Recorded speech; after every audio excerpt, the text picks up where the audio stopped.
அடுத்த அமர்வு உரையரங்க அமர்வு தொடங்கி நடைபெற இருக்கிறது. அந்த அமர்வினுடைய தலைமை தாங்குகிற பொறுப்பிலே திருக்குறள் தொண்டர் திருக்குறள் செல்வி திருமதி ஈரோடு ராஜாமணி அம்மையார் அவர்கள் இணைந்திருக்கிறார்கள். நிகழ்ச்சியிலே தொடக்க பாடல் பாடுவதற்காக கவியரசி இரா விஜயா அவர்கள் வருகை புரிந்திருக்கிறார்கள். வாருங்கள் திருமதி இரா விஜயா அவர்களே, உங்களுடைய தொடக்க பாடலோடு இந்த உரையரங்க நிகழ்ச்சி தொடங்குகிறது. அனைவருக்கும் வணக்கம். அன்னை தமிழை வணங்கி, ஆன்றோர் நிறைந்த அவையை வணங்கி, பாரதியின் பிறந்த நாளில் பாரதியின் பாடல் ஒன்றை இசைத்து இந்நிகழ்வை துவக்க வருகிறேன். ரா விஜயா. சிந்து நதியின் மீசை நிலவினிலே சேரன நாட்டிலம் பெண்களுடனே சிந்து நதி நிலவினிலே சேரன நாட்டிலம் பெண்களுடனே சுந்தர தெலுங்கிலே பாட்டிசைத்து தோணிகளோட்டி விளையாடி வருவோம். கங்கை நதிப்புறத்து கோதுமை பண்டம், கங்கை நதிப்புறத்து கோதுமை பண்டம், காவிரி வெற்றிலைக்கு மாறு கொள்வோம். சிங்க மராட்டியர்தம் கவிதை கொண்டு சேரத்து தந்தங்கள் பரிசளிப்போம். சிங்க மராட்டியர்தம் கவிதை கொண்டு சேரத்து தந்தங்கள் பரிசளிப்போம். சிந்து நதியின் இசை நிலவினிலே சேரன நாட்டிலம் பெண்களுடனே சுந்தர தெலுங்கினில் பாட்டிசைத்து தோணிகளோட்டி விளையாடி வருவோம். தோணிகளோட்டி விளையாடி வருவோம். வாய்ப்புக்கும் வழிக்கும் நன்றி கூறி விடைபெறுவது ரா விஜயா, சங்கத்தமிழ் இலக்கிய பூங்காவிலிருந்து. நன்றி, வணக்கம். சிறப்பமா அருமையாக ஒரு பாடலை பாடி தொடங்கி வைத்தீர்கள். உரையரங்க நிகழ்ச்சி தொடங்குகிறது. தொடங்கி வைக்கும் முகமாக இப்பொழுது ஒரு வரவேற்புரை வழங்குவதற்காக டாக்டர் ஸ்ரீபிரியா சேஷாத்ரி அவர்களை அன்புடன் அழைக்கிறோம். வாருங்கள் திருமதி ஸ்ரீபிரியா சேஷாத்ரி அவர்களே. உலகெங்கிலும் வாழும் தமிழ் நெஞ்சங்களுக்கு வணக்கத்தினை தெரிவித்துக் கொண்டு, நாம் சங்கத்தமிழ் இலக்கிய பூங்காவின் ஐயன் வள்ளுவனை வணங்கி, செயலாளர் பாரதிதாசனையும் வணங்கி, நம் ஒருங்கிணைப்பாளர் அப்பா நீலகண்டன் ஐயாவையும் வணங்கி, இன்றைய நிகழ்ச்சிக்கு அனைவரையும் வரவேற்கின்றேன். இன்று கவிப்பாட வந்திருக்கும் இந்த அமர்வின் அனைத்து நல்லுள்ளங்களுக்கும் எனது நன்றியினை தெரிவித்துக் கொள்கின்றேன். அனைவரும் வருக, நல் கவிதை தருக.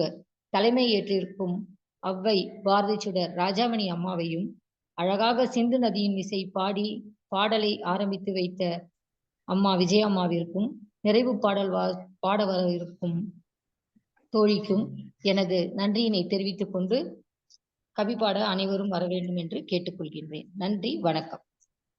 நிகழ்ச்சி ஒரு உரையரங்கம் நிகழ்ச்சி தொடர்ந்து நடைபெற இருக்கிறது. இதில் பாரதியாரை பற்றி பல்வேறு தரப்பினரும் கலந்து கொண்டு உரை வழங்க இருக்கிறார்கள். நல்ல ஒரு கருத்துரை வழங்க இருக்க அனைவரையும் வருக வருகின்ற வரவேற்பதோடு, இந்த நிகழ்ச்சியுடைய தலைமை பொறுப்பேற்றிருக்கும் திருமதி திருக்குறள் செல்வி விருது பெற்ற, ஔவையார் விருது பெற்ற, பாரதிய விருது பெற்ற, இப்படி பல்வேறு விருதுகளை பெற்றக்கூடிய தமிழ் ஆளுமை திருமதி இரா ராஜாமணி அம்மையார் அவர்கள் ஈரோட்டிலிருந்து வரவேற்கிறோம். வாருங்கள் வாருங்கள் வாருங்கள்.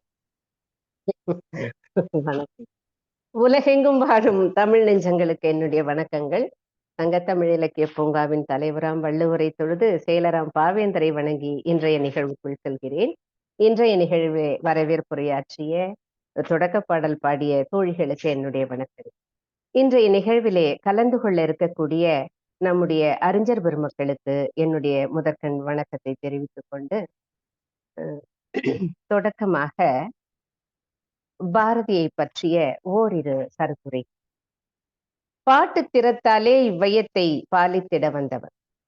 அவனுடைய முரசு பாடலிலே ஊருக்கு நல்லது சொல்வேன், எனக்கு உண்மை தெரிந்து சொல்வேன், சீருக்கெல்லாம் முதலாகும் ஒரு தெய்வம் துணை செய்ய வேண்டும் என்று சொல்லியிருப்பார். சொல்லுதல் யாருக்கும் எளிய, அறியவாம் சொல்லிய வண்ணம் செயல் என்பது வள்ளுவம் அல்லவா? அவரே சொல்லுதல் யாருக்கும் எளிய என்றுதான் சொல்லியிருக்கிறார். அது செயல்படுத்துவதுதான் அறிவு என்று வள்ளுவம் கூறும் பொழுது, பாரதியனுடைய சிந்தனைகளை நாம் நோக்கினால் அவனுடைய சொல்லும் செயலும் ஒன்றாகத்தான் இருந்திருக்கிறார்.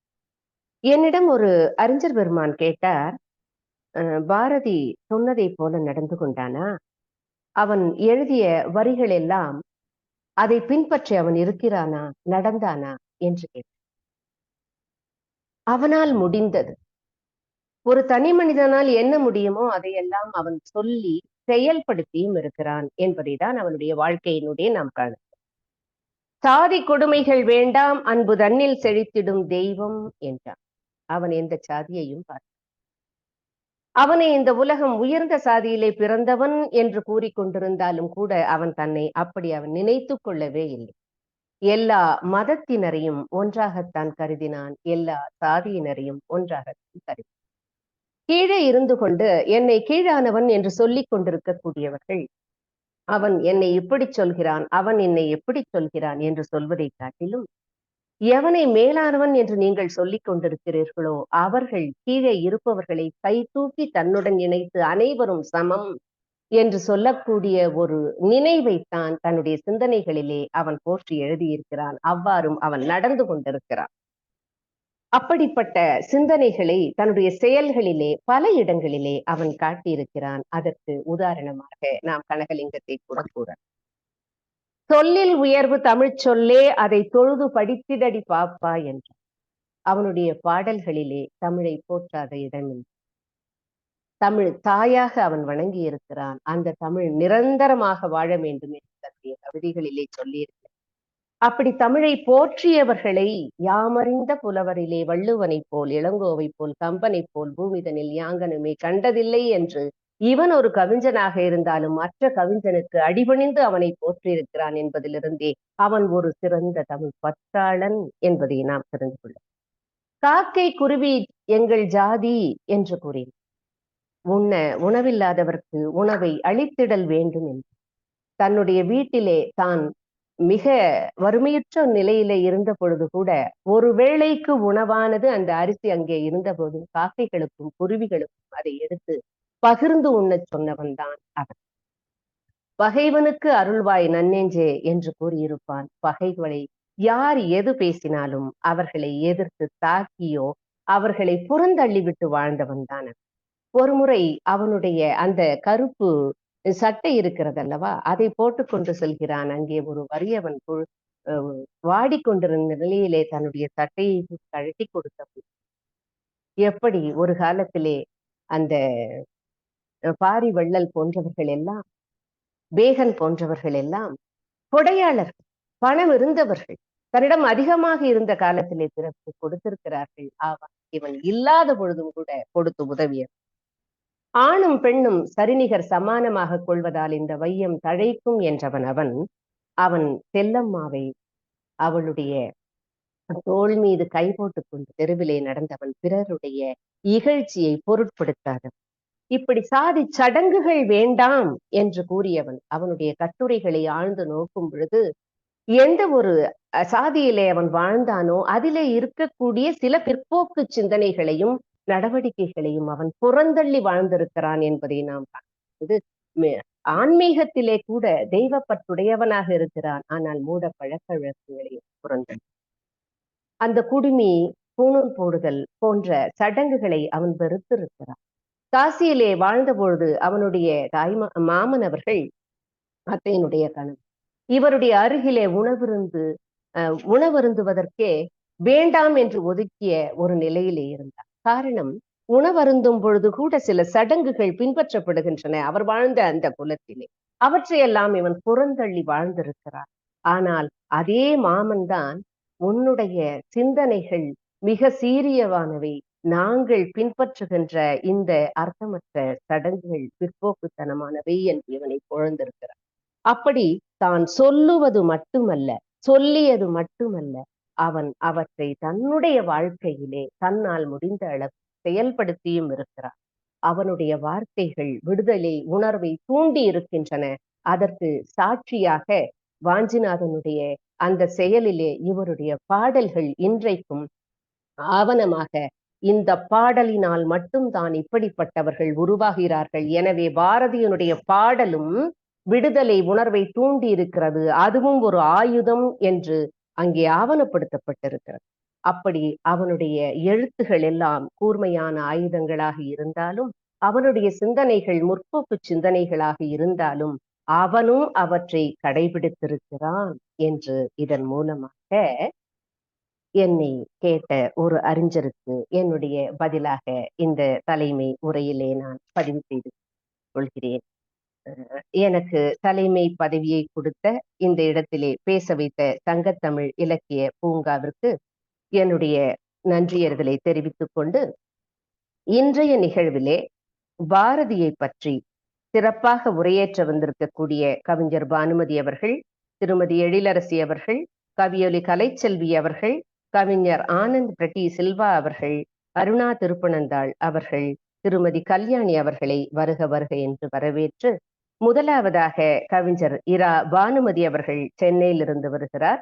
பாரதியினுடைய விடுதலை உணர்வு என்ற தலைப்பிலே இங்கே உரையரங்க இருக்கிறார். ஒவ்வொருவரும் குறைந்த அளவு 5 to 7 நிமிடங்கள் எடுத்துக்கொள்ளவும். நேர மேலாண்மை சரியாக கடைபிடிக்கப்பட வேண்டும் என்பதே என்னுடைய எண்ணம். சிறப்பு அம்மா, வாருங்கள் திருமதி இரா பானுமதி அவர்களே.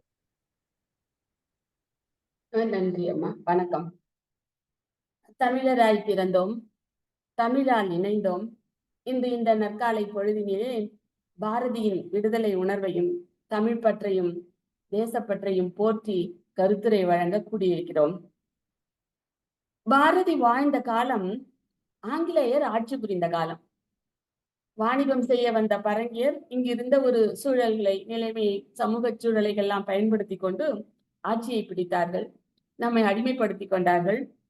தமிழனோ மொழி, இன, சாதி, பெருமை, காதல், வீரம், தன்னுடைய பெருமைகள் அனைத்தையும் தொலைத்து மறந்து மாக்களாய் திரிந்திருந்த காலம். ஆங்கிலேயிடமிருந்து தேச விடுதலை, சமூக விடுதலை, பெண் விடுதலை, சாதி உயர்வு தாழ்விலிருந்து விடுதலை என்று அனைத்து துறைகளிலும் விடுதலை தேவைப்பட்டிருந்த காலம். இதை பாரதி நன்றாகவே உணர்ந்திருந்தான். அதுதான் அவனுடைய பாடல்களிலே வெளிப்பட்டது என்று சொன்னால் இது மிகையில்லை. என்ற தமிழ் உணர்வு மிக்கவன், தமிழ் மீது பற்று கொண்டவன், நிறைய மொழிகள் கற்று வைத்திருந்தான். ஹிந்தி, சமஸ்கிருதம், ஆங்கிலம், பிரெஞ்சு என்று நிறைய மொழிகள் கற்று வைத்திருந்தாலும் தமிழ் மொழியின் மாண்பினால சொன்னான், யாமறிந்த மொழிகளிலே தமிழ் மொழி போல் இனிதாவதெங்கும் காணோம் என்று சொன்னவன். அப்படிப்பட்டவன் அவனுடைய பாடல்களிலே தேச விடுதலையும் வீரமும் தெரிக்கிற அளவு பாடினான் என்றால் அன்று அது மிக தேவையாக இருந்தது அவன் வாழ்ந்த காலத்திலே.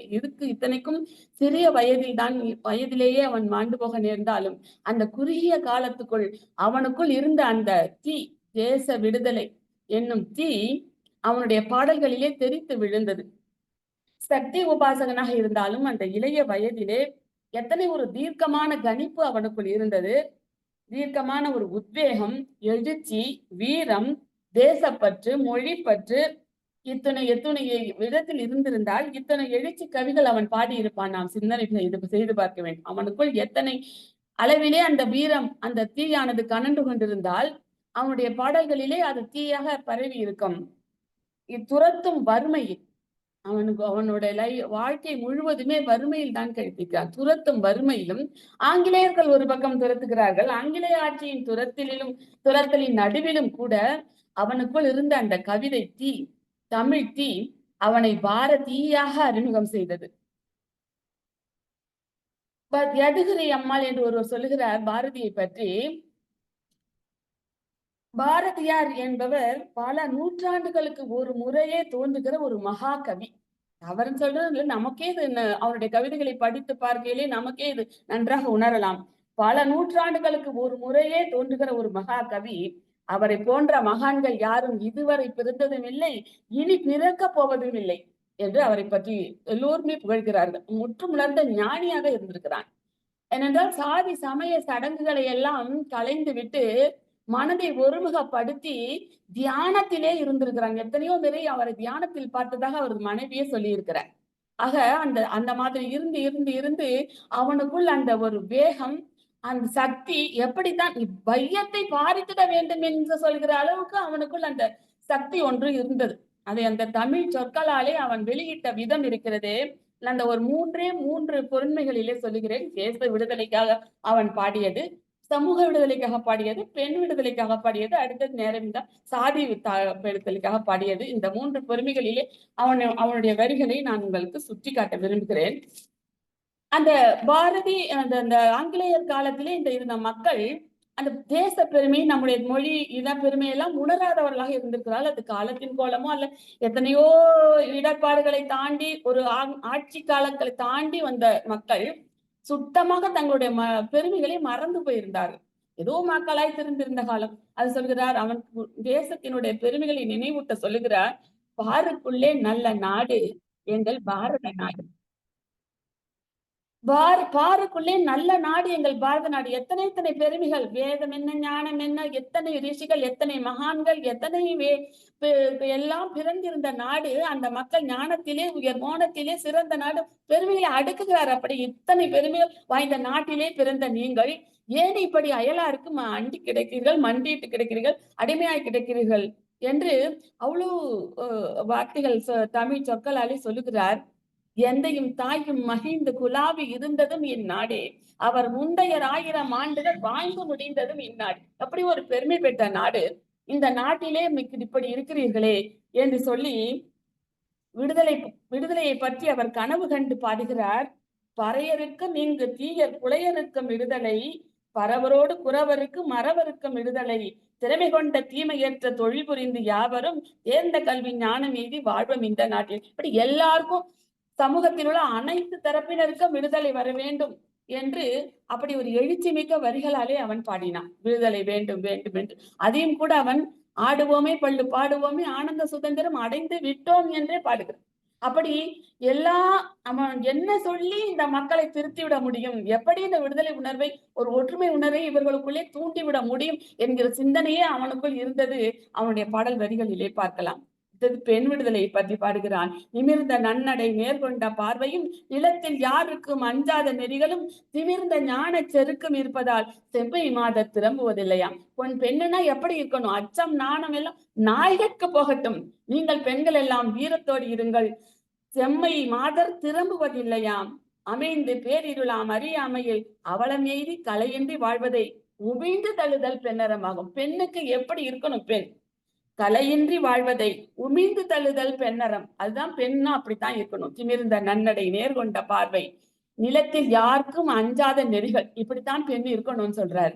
உலக வாழ்க்கையின் நுட்பங்கள் தேரவும் ஓது பற்பல நூல் வகை கற்கவும் இலகு சீருடை நாட்டிசை நாடுகள் யாவும் சென்று புதுமையை கொணர்ந்தீங்கே திலக வானதலார் நங்கள் பாரத தேசமோங்க உழைத்துதல் வேண்டும். ஆம்பளைங்களெல்லாம் உழைத்ததெல்லாம் பத்தாது, இந்த பெண்கள் வெளியில வரணும்.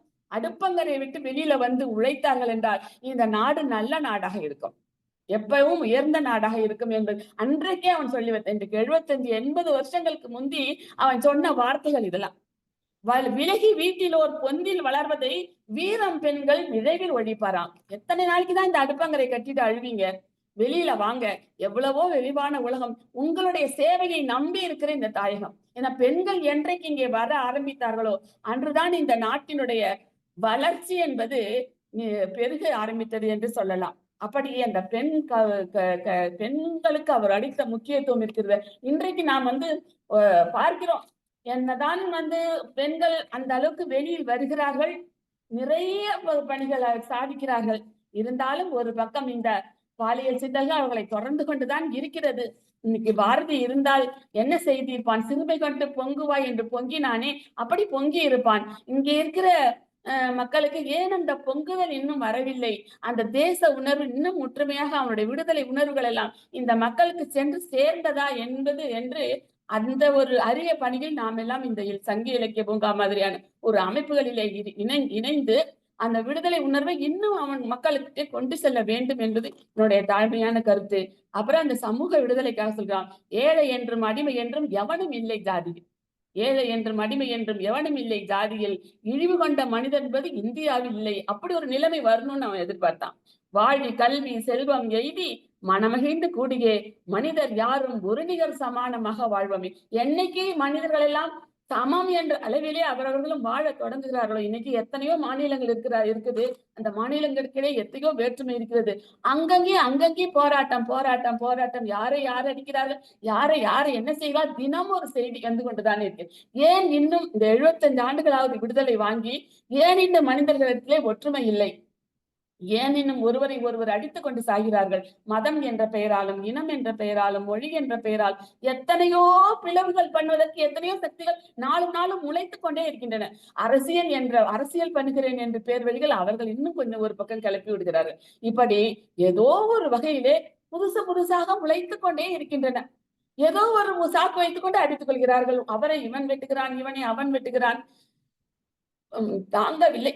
இந்த பாரதியின் வார்த்தைகளை ஏன் மறந்தார்கள் என்று இவர் இன்னும் அப்படியானால் இன்னும் இந்த பாரதியினுடைய விடுதலை உணர்வுகளை நாம் எல்லோருக்கும் கொண்டு செல்லவில்லை என்ற ஒரு சந்தேகம் கூட எனக்கு எழுகிறது. மாதர் தம்மை இழிவு செய்யும் கடமையை கொடுப்போம். இன்னைக்கு மாதரையே கொளுத்துறாங்க. இந்த கொடுமைக்கு என்ன செய்கிறது?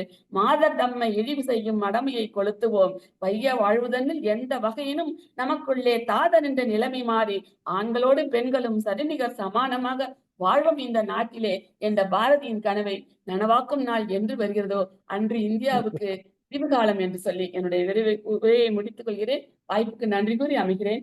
நன்றி, வணக்கம். மிகுந்த சிறப்பு அம்மா. மிகப்பெரிய ஒரு கடல் வெள்ளத்தை ஒரு சிறிய கமண்டலத்திற்குள் அடைக்க முடியாது என்பதை போல ஒவ்வொருவருக்கும் அளிக்கப்பட்ட நேரம் மிக குறைவாக இருப்பதால் சொல்ல வேண்டும் என்ற ஒரு ஆவேசத்திலே தன்னுடைய பாரதியினுடைய விடுதலை உணர்வுகளை பொழுது தட்டினார் பானுமதி. இதிலே யதுகிரி என்ற அம்மாளை குறிப்பிட்டிருந்தார். மிக சிறப்பு. பாண்டிச்சேரியிலே, அதாவது புதுவையிலே பாரதி வாழ்ந்த காலத்திலே ஒரு மகளை போலவே அவள் தன்னுடைய வீட்டிற்கு வந்து செல்வாள். பக்கத்திலே அவர் பாரதி குரலெடுத்து பாடுவாராம் பாடல்களை. அவற்றையெல்லாம் தன்னுடைய குறிப்பேட்டில் எழுதி வைத்துக் கொள்வாளாம். அப்படி எழுதி கொண்டவள் தான் யதுகிரி அம்மாள். அவர்தான் பாரதியாரை பற்றி நிறைய அவருடைய கவிதைகளை நமக்கு கொடுத்திருக்கிறார். மிகுந்த சிறப்பு அம்மா. அரசியல் விடுதலை, சமூக விடுதலை, பெண் விடுதலை என்று அருமையாக உங்களுடைய கருத்துரையிலே பாரதியினுடைய விடுதலை உணர்வுகளை படுத்தீர்கள். மிகுந்த சிறப்பு. சிறப்பான உரையாக அமைந்தது. தொடரட்டும் உரையரங்கம். சொல்லு. அடுத்த உரை ஆளுமைக்காக வருகிறார் திருமதி சு எழிலரசி அவர்கள். திருச்சியிலிருந்து பெண்மை வாழ்க என்று இங்கே உரையாற்ற வருகிறார். வாருங்கள் அம்மா, வாருங்கள். சங்கத்தமிழ் இலக்கிய பூங்கா தலைவராம் ஐயன் வள்ளுவரையும் வணங்கி செயலாளர் பாவேந்தர் பாரதிதாசன் அவர்களையும் ஒருங்கிணைப்பாளர் அன்பிற்குரிய நீலகண்டன் ஐயா அவர்களுக்கும் தலைமை தாங்கியுள்ள ராஜாமணி அம்மையாருக்கும் மற்றும் உள்ள அனைவருக்கும் என் காலை நல் வணக்கங்கள். இன்றைய தலைப்பு, நான் பெண்மை வாழ்க என்று சிறு உரையாட வந்திருக்கிறேன். பெண்ணுக்கு ஞானத்தை வைத்தான் புவி பேணி வளர்த்திடும் ஈசன், மண்ணுக்குள்ளே சில மூட நல்ல மாதர் அறிவை கெடுத்தார். ஆணும் பெண்ணும் நிகரெனக் கொள்வதால் அறிவில் ஓங்கி இவ்வையகம் தழைக்குமாம். பூணு நல்லறத்தோடு இங்கு பெண்ணுரு போந்து நிற்பது தான் சிவசக்தியாம் என்று பாடிய பாரதியின் சிவசக்தியை வணங்கி என் சிற்றுரையை ஆரம்பிக்கிறேன். பட்டங்கள் ஆள்வதும் சட்டங்கள் செய்வதும் பாரினில் பெண்கள் நடத்த வந்தோம், எட்டும் அறிவினில் ஆணுக்கு இங்கே பெண் இளைப்பிள்ளை காணென்று கும்மியடி என்ற அவனின் வாக்குக்கேற்ப இன்று பெண்கள் அனைத்து துறைகளிலும் முதன்மை பெற்று முத்தாய்ப்புடன் விளங்குகிறார்கள். நம் விடுதலை பெற்ற இந்தியாவின் முதல் பாரத பெண்மணி, இரும்பு பெண்மணி திருமதி இந்திரா காந்தி அம்மையார் முதல் இன்று நம்முடைய இந்திய தேசத்தின் முதல் தலைமகளாக ஜனாதிபதியாக விளங்கும் குடியரசுத் தலைவர் திருமதி திரௌபதி முர்மு வரையும் பெண்கள் அனைத்து துறைகளிலுமே மிகச் சிறந்த சாதிப்புடன் விளங்குகிறார்கள். பெண்கள் கிராமத்து பெண்கள் முதல் இன்று நகரத்து பெண்கள் வரை ஆண்களுக்கு நிகரான அனைத்து துறைகளிலும் சிறந்து விளங்குகின்றார்கள். இந்த பெண்களுக்கு படிப்பு அறிவு இல்லை என்பதை சுட்டிக்காட்டி பாரதியார் பட்டங்கள் ஆளச் செய்தார். வேதங்கள் படைக்கவும் நீதிகள் செய்யவும் வேண்டி வந்தோம் என்று கும்மியடி, சாதம் படைக்கவும் செய்திடுவோம் தெய்வ சாதி படைக்கவும் செய்திடுவோம் என்றான். அவன் கூறியதைப் போலவே பெண்கள் அடுக்களை முதல் ஆட்சி பீடம் வரை ஆணுக்கு இணையாக சாதனைகளை புரிந்து வருகிறார்கள். நம்முடைய முன்னாள் பாரத பிரதமர் வாஜ்பாய் அவர்கள் வணங்கி தொழுத மதுரையைச் சேர்ந்த சின்ன பிள்ளை அம்மாள் அவர்கள் இதற்கு மிகச் சிறந்த உதாரணமாக நாம் எடுத்துக்கொள்ளலாம். மிகப்பெரிய வல்லரசு நாடான அமெரிக்காவை பொருளாதாரத்தில் தடுமாறி தத்தளித்த நிலையில் நம் இந்தியா கம்பீரமாக நின்றதற்கு காரணம் நம்முடைய பெண்கள் என்று பெருமிதமாக சொல்லிக் கொள்ளலாம். அவர்கள் அஞ்சரை புட்டியில் சேர்த்து வைத்த அந்த சில்லறை நாணயங்கள் நம்முடைய பொருளாதாரத்தை கட்டுக்குள் கொண்டு வந்தது என்று ஒரு செய்தி. அது நமக்கு பெண்களுக்குரிய மிகச் சிறப்பான செய்தியாகும். பெண்கள் தொழில்துறை முதல் இராணுவம் வரையிலும் விவசாயத்திலும் கூட மிகச் சாதனைகளை செய்து வருகிறார்கள். சோதனைகள் பல தடை கற்களையும் தாண்டி சாதனை படிக்கற்களில் படிப்படியாக ஏறி பல சாதனைகளை புரிந்து வருகிறார்கள். குறுந்தொழில் சாதனையாளராக விளங்கி வருகிறார்கள். சுய உதவி குழுக்கள் மூலம் நம்முடைய பெண்கள் தன்னிறைவு பொருளாதாரத்தில் ஓரளவு தன்னிறைவு பெற்று தன் குடும்பத்தையும் தன் பிள்ளைகளையும் தாங்கி நிற்கிறார்கள் என்பதை இங்கு தெரிவித்துக் கொள்கிறேன். பெண்களை மதித்து கொண்டாடும் நாடும் வீடும் சிறந்து விளங்கும் என்பதற்கு ஐயமில்லை. எனவேதான் பாரதியார் பெண்ணை ஆதி பராசக்தியாக போற்றி கொண்டாடுகிறார். பெண் பொறுமையில் பூமாதேவி, அநியாயங்களை கண்டு எழுந்தால் பொங்கி எழும் மா காளி. அவளே இச்சாசக்தி, கிரியாசக்தி, ஞான சக்தியாய் உலக உயிர்களுக்கு எல்லாம் சக்தி அளிக்கும் அகிலாண்டேஸ்வரியாய் அருள் புரிகிறார். எனவேதான் நாம் வாழும் இந்த தேசத்தை பாரத மாதா என்றும், நம்முடைய தமிழகத்தை தமிழ் அன்னையாகவும், தாய்மொழி செம்மொழி தமிழை தமிழ் அன்னை என்றும் போற்றி கொண்டாடுகிறோம். ஊர் முழுவதும் பல 100 கோயில்கள் இருக்கலாம். ஆனாலும் அம்மாவிற்கு நிகராக ஒரு சாமியும் இருக்க முடியாது. எனவே பெண் என்பவள் ஒரு உயிரை தாங்கும் ஒரு சக்தியாக மட்டும் இல்லாமல் அன்னையாய், அன்பிற் பொழியும் சகோதரியாய், ஒரு மிகச் சிறந்த குடும்பத்தை நடத்தக்கூடிய மனைவியாய், மகளாய், அனைத்து பரிணாமங்களிலும் அன்பை பொழிந்து நம் வீட்டையும் நாட்டையும் தூணாய் தாங்கி நிற்கின்றார். போற்றி தாய் என்று தாளங்கள் கொட்டடா, போற்றி தாய் என்று பொற்குழல் ஊதடா என்றான் பாரதி. பெண்மை வாழ்க என்று கூத்திடுவோமடா, பெண்மை வெல்க என்று கூத்திடுவோமடா. நிமிர்ந்த நன்னடையும் நேர்கொண்ட பார்வையும் நிலத்தில் யாருக்கும் அஞ்சாத நெறிகளும் திமிர்ந்த ஞானச் செருக்கும் இருப்பதால் செம்மை மாதர் திரும்புவதில்லையாம் என்ற பாரதியின் வாக்கிற்கு இணங்க அவனுடைய பாடலுக்கு ஏற்ப உயிரினை காக்கும் உயிரினை சேர்த்திடும் உயிரினுக்கு உயிராய் இன்பமாகிடும் உயிரினும் இந்த பெண்மை இனிதடா, பெண்மை இனிதடா, பெண்மை இனிதடா என்று கூறி வாய்ப்பளித்த நல்ல ஐயா அவர்களுக்கும் அம்மா அவர்களுக்கும் நன்றி கூறி விடைபெறுகிறேன். நன்றி. மிகுந்த சிறப்பு அம்மா. பெண்மையை மிக சிறப்பான ஒரு மலை உச்சியிலே கொண்டு நிறுத்தியதை போல உங்களுடைய உரையாடல் மிகுந்த சிறப்பு.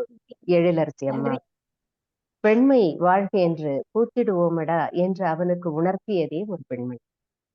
நிவேதா அவர்களை சந்திக்கும் பொழுதுதான் அவருக்குள் அந்த பெண்மையை பற்றி அவர் ஒரு அறை உடுத்ததை போல வாக்கியம் சொல்லியிருப்பார்.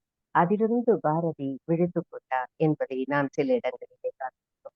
இந்த விடுதலை உணர்விலே எத்துணையோ பெண்மணிகள் தங்களுடைய தியாகங்களை செய்திருக்கிறார்கள். அவர்களுடைய பெயர்களை எல்லாம் நாம் வெளிக்கொணர பாடுபட வேண்டும். வெறும் அரசியல் தலைவியாக இருக்கக்கூடியவர்களுடைய பெயர்களைத்தான் நமக்கு இன்றைக்கு தெரிந்திருக்கிறதே தவிர, இந்த பாரத விடுதலைக்காக போராடிய பல்வேறு பெண்மணிகளினுடைய பெயர்களை நம்முடைய குழந்தைகளுக்கு நாம் கதைகள் மூலமாக எடுத்து கூற வேண்டும். உதாரணமாக வீரமங்கை அவர்கள், அதுபோல லக்ஷ்மி அவர்கள், இன்னும் தமயந்தி அவர்கள், ராஜலட்சுமி, ஜெயலட்சுமி, சீதாலட்சுமி, முத்தம்மா, தாயம்மா, சீலக்காரம்மா, ராஜாமணி அம்மா, பர்வதம்மா, பத்மாசினி அம்மா, அமிர்தம்மாவனுடைய கதையெல்லாம் மிகப்பெரிய பெருங்கதை. இவற்றையெல்லாம் நாம் நம்முடைய குழந்தைகளுக்கு, பெண் குழந்தைகளுக்கு சொல்லி உணர்ச்சியை தூண்ட வேண்டும் என்று கூறிக்கொண்டு அற்புதமாக பேசியமைக்கு நன்றி அம்மா. சங்கத்தமிழ் சார்பார் அருமை அருமை அருமை அருமை தோழி.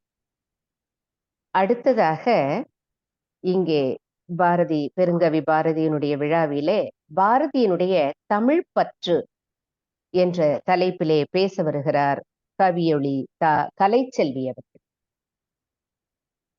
அனைவருக்கும் வாருங்கள் அம்மா. வாருங்க. அம்மா கேக்குதுங்களா?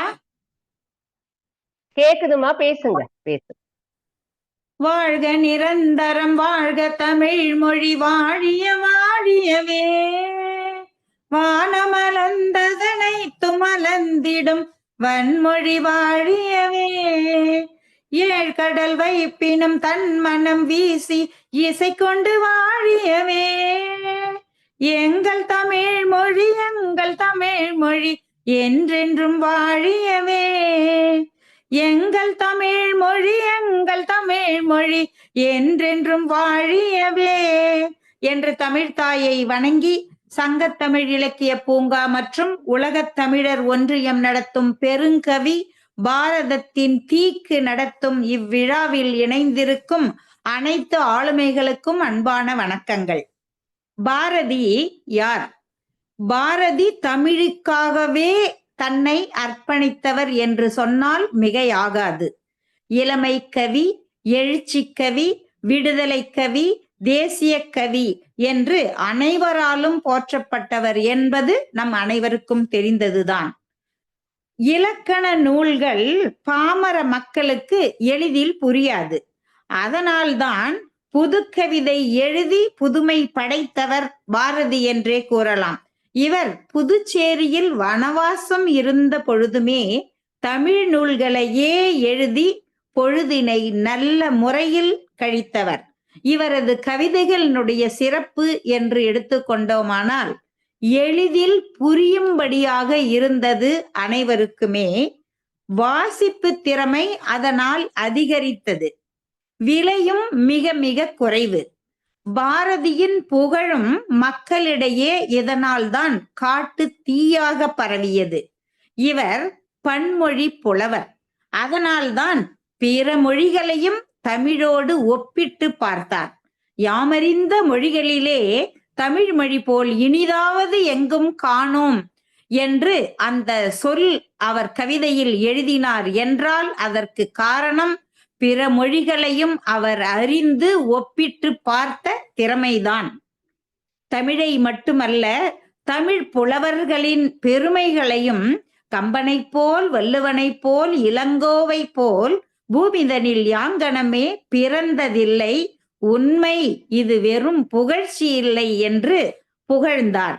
மக்களுக்கு பேசும் சொல் மிக மிக மிக முக்கியமானது தானே. சொல்லிலும் உயர்வு தமிழ் சொல்லே, அதை தொழுது படித்திடடி பாப்பா என்று தமிழின் பெருமையை பாப்பாவிற்கு கூறுவது போல அனைவருக்குமே கூறினார். காரணம், சிறு வயதிலிருந்தே அந்த தமிழ் பற்று வளர வேண்டும் என்பதை அவர் கூறினார். இளமை கல்வி அது ஆழமாக புரியும் தானே. 5இல் வளையாதது 50இல் வளையாது அல்லவா? இது மட்டும் இல்லைங்க, வருங்காலத்திலும் மற்ற மொழிகள் ஆதிக்கம் செலுத்தக்கூடும் என்பதை முன்பேயே உணர்ந்தவர் பாரதி. அதனாலதான் அவர் தேசிய கல்வி என்ற கட்டுரையை கூட எழுதினார். உள்ளத்தில் உண்மை ஒளி உண்டானால் வாக்கினிலே அப்பொழுதுதான் ஒளி உண்டாகும். வெள்ளத்தின் பெருக்கை போல கலை பெருகவும் கவி பெருகவும் வேண்டும் என்றார் நம் கவிஞர். பள்ளத்தில் வீழ்ந்திருக்கும் குருடர் எல்லாம் விழி பெற்று பதவி கொள்வார். தெல்லுற்ற தமிழமிதின் சுவை கண்டார், இங்கு அமரர் சிறப்பு கண்டார் என்று பாரதி சாரதியாய் இருந்து தமிழை வளர்க்க, தமிழர்களுக்கும் உலக மக்களுக்கும் தமிழ் உணர்வை உருவாக்கிய பெருமை நம் எரிமலை அந்த பாரதி தான். சீர்திருத்த கருத்துக்களை சீரிய முறையில சிந்தனையை தூண்டி தமிழ் பற்றை வளர்த்தவர். அவரது அந்த தமிழ் சொல்லாடல் தீ என வளர்ந்து அம்பென மனதில் பாய்ந்து சொர்க்க வாசலை திறப்பது போல் விடுதலை வெறி என்று விளையாடியது. மேலும் நாம் பார்த்தோமானால் வானாகி மண்ணாகி வழியாகி விழியாகி நீராகி நெருப்பாகி உருவாகி அருவாகி எங்கும் தமிழ், எதிலும் தமிழ், சொல்லும் தமிழ், வெல்லும் தமிழ் என்று தமிழின் பெருமையை ஒரு சொல் கேளீர் சேமமுற வேண்டுமெனில் தெருவெல்லாம் தமிழ் முழக்கம் செழிக்கச் செய்வீர் என்று ஆணித்தரமாக பாடிய ஒரே புலவன் நம் பாரதி. இது மட்டும் இல்லைங்க, தெருவெல்லாம் தமிழ் முழக்கம் போதாது, தேமதுர தமிழோசை உலகமெல்லாம் பரவும் வகை செய்தல் வேண்டும் என்று மொழி வளம் பெற வழிகளை கூட கூறினார். தமிழ் என்றாலே இனிமை, தொன்மை, நுண்மை, உண்மை, தூய்மை, புதுமை, நேர்மை இப்படி அடுக்கிக் கொண்டே போகலாம். ஆனால் இப்படி படிப்பது பேசுவது மட்டும் போதுமா? இது மொழியை வளம் சேர்க்க வேண்டும் என்றால் பிற நாட்டு நல்லறிஞர் சாத்திரங்கள் தமிழ் மொழியில் பெயர்த்தல் வேண்டும், இரவாத புகழுடைய தமிழ் நூல்கள் தமிழ் மொழியில் இயற்றல் வேண்டும் என்று புதுமைகளையும் படையுங்கள் என்று கூறினார். நாட்டிற்கே செந்தமிழ் நாடு என்று அந்த காலத்திலேயே பெயர் சூட்டிய பெருமை நம் பாரதியையே சேரும். செந்தமிழ்நாடு என்னும் போதினிலே இன்ப தேன் வந்து பாயுது காதினிலே, எங்கள் தந்தையர் நாடு என்ற பேச்சினிலே ஒரு சக்தி பிறக்குது மூச்சினிலே, வேதம் நிறைந்த தமிழ்நாடு உயர் வீரம் செறிந்த தமிழ்நாடு, நல்ல காதல் புரியும் அறம்பெயர் போல் இளங்கண்ணியர் சூழ்ந்த தமிழ்நாடு, செந்தமிழ்நாடு என்னும் போதினிலை இன்ப தேன் வந்து பாயுது காதினிலே என்று நாட்டிற்கும் செந்தமிழ் நாடு என்று கூறிய பெருமை பாரதியையே சாரும். பாரத தாயை பார்த்தோம்னா தலையில் சூடாமணி, காதில் குண்டலகேசி, கழுத்தில் சிந்தாமணி, இடையில் மணிமேகலை, கையில் வளையாபதி, காலில் சிலப்பதிகாரம் என இலக்கியங்களையே அணிகலனாக சூட்டிய பெருமை அந்த தமிழ் தாய்க்கும் உண்டு. இதிலிருந்தே பாரதி தமிழ் பற்று, தமிழ் தாய்னோட பெருமை இதெல்லாம் தெரிஞ்சுக்கலாம். இது மட்டும் இல்லைங்க, தற்காலத்துல ஐபோன்ல, கம்ப்யூட்டர்ல, பேஸ்புக்ல அனைத்திலும் தமிழ் வந்து விட்டது. தமிழ் இனி மெல்ல சாகும் என்ற நிலை வரவே வராது. வாழிய செந்தமிழ் வாழ்க நற்றமிழர், வாழிய பாரத மணித்திரு நாடு, இன்றமை வருந்தும் இன்னல்கள் மாய்க, நன்மை வந்து எய்துக, தமிழே வாழ்க வாழ்க வளர்க என்று கூறி நல் வாய்ப்பிற்கு நன்றிகள் அம்மா. சிறப்பு சிறப்பு சிறப்பு சிறப்பு அம்மா.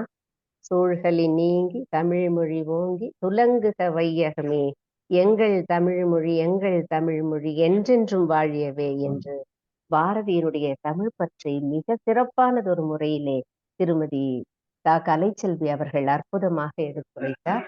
அந்த தமிழ் பற்று உள்ளத்திலே இருந்தால்தான் இப்படிப்பட்ட பேச்சுகள் பேச பாரதியினுடைய சிந்தனைகளை இங்கே மிக அழகாக, பாரதியினுடைய சிந்தனைகளை தாண்டி தன்னுடைய எண்ணங்களை மிக அழகாக இங்கே பதிவு செய்தார் திருமதி கலைச்செல்வி அவர்கள்.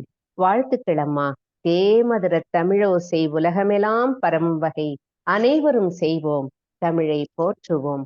16 மைப்பூசி தமிழுக்கு அழகுபடுத்தினார் பாவாணர் அவர்கள். அதுபோல என்றைக்குமே வளர்ந்து கொண்டிருக்கக்கூடிய இளமை மாறா இந்த தமிழை நாம் அனைவரும் போற்றுவோம். கலைச்செல்வி அம்மா அவர்களுக்கு சங்க தமிழ் இலக்கிய பூங்கா சார்பாக மிகுந்த நன்றியர்களை தெரிவித்துக் கொள்கிறோம் அம்மா. நன்றி. அடுத்தது சொல்லுங்க ஐயா. சிறப்பு வாழ்த்துக்கள். நன்றிகள் ஐயா. சிறப்பு சிறப்பு ஐயா.